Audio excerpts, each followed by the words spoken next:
What's going on, ladies and gentlemen? It is your man, the Serape Scholar, on a Friday evening. I decided to make a video tonight instead of, I don't know, gambling, playing poker, but I could probably do both if I can make it through this video. I'm going to try to make it when the counter starts at the set time.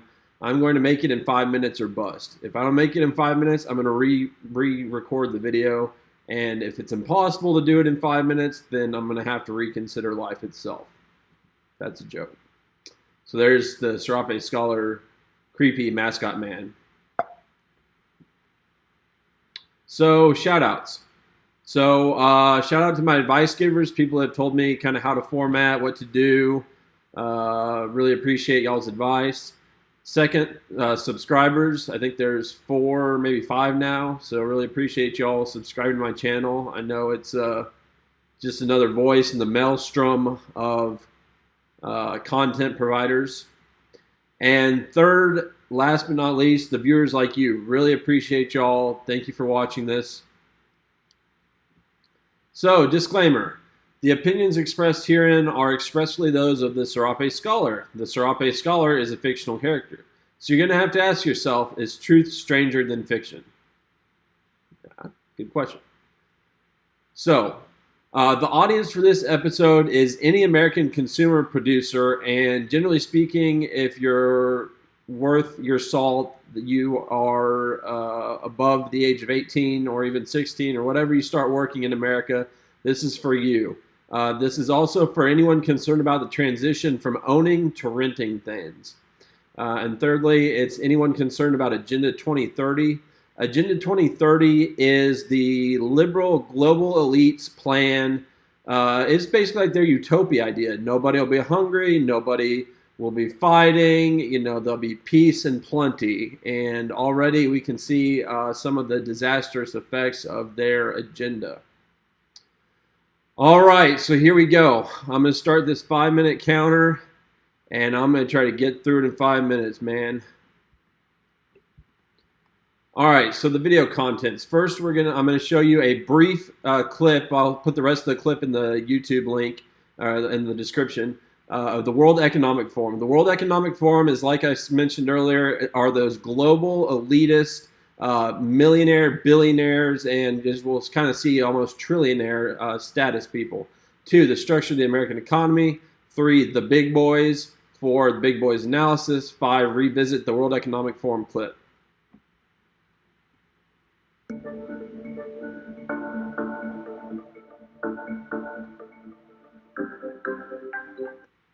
Okay, so this video is like a minute and a half long, but this is all you need to see right here. They're telling us the World Economic Forum, they got their little, patented, watermark up there.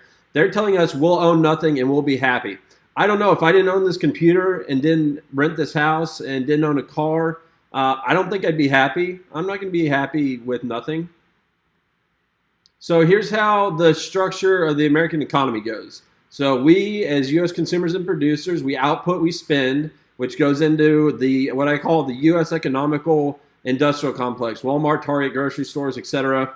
And then they input into us, so to speak, wages. They pay us a living wage, or what they like to say is a living wage.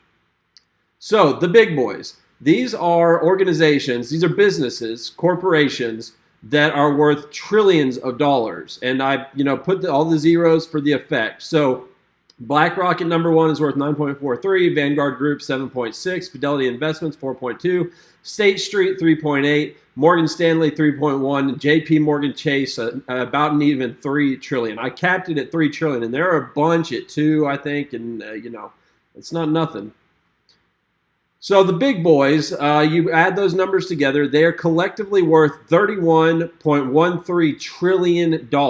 And you're like, people, we don't really have concepts of millions, especially billions, and especially trillions of dollars. So let me put that in perspective for us.